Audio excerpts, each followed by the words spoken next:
les podcasts Web Girondins. Salut, c'est Nico de Web Girondins, je vous retrouve pour les tops et les flops de la rencontre Bordeaux-Châteaubriand qui s'est achevée sur le score de 2 buts partout. On démarre avec les tops. Le premier, c'est Lassana Diabaté. Il gagne plusieurs 1 contre 1 en première mi-temps et réalise des parades qui maintiennent l'équipe dans la partie. Sa deuxième période est plus tranquille. Il demande au staff s'il doit monter sur une dernière action du match, sur un dernier corner, mais il n'a pas le feu vert pour le faire.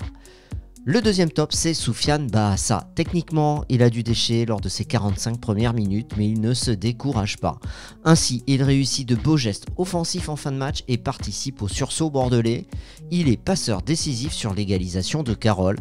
C'est lui qui tire le corner. Sur l'état d'esprit, il est irréprochable et il va au bout de l'effort. C'est lui aussi qui déclenche le centre qui amène le premier but de Carole. À noter qu'il frappe aussi le poteau à la 77e minute. Dernier top, comment ne pas le nommer, c'est l'attaquant anglais Andy Carroll. Son premier duel de la tête, pourtant dans ce match il est perdu, puis il prend le rythme et distille de bons ballons à l'intérieur du jeu. En seconde période, il prend ses responsabilités et marque 2 fois. Il montre de l'opportunisme. De plus, il affiche plusieurs palettes dans son jeu au cours de cette rencontre. Du jeu en appui, du jeu dos au but avec des déviations. Il est aussi présent pour dévier le ballon de la tête ou de la poitrine et il peut prendre parfois la profondeur. En outre, son jeu de tête est aussi un atout important. On le voit sur le but de l'égalisation. Pour terminer, il a le sens du but dans la surface de réparation comme son premier but le démontre. C'est une entrée réussie pour l'anglais avec les Girondins.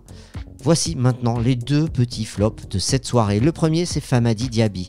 Milieu défensif positionné, milieu offensif à nouveau.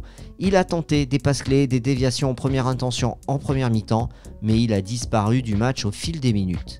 Le deuxième flop, c'est Sékou Fofana. Pris de vitesse sur les 2 buts et en particulier sur le second, il est trop lent pour suivre l'attaquant adverse Babacar Leye. De plus, il tire le maillot de son adversaire dans la surface de réparation en première mi-temps. Heureusement, l'arbitre ne dit rien et il y avait pénalty. Enfin, lorsqu'il est au duel, par contre, il arrive à s'imposer. C'est terminé pour les tops et les flops. Merci d'avoir suivi cette rubrique. On se retrouve peut-être le week-end prochain pour de nouveaux top flops. A très vite sur Web Girondins.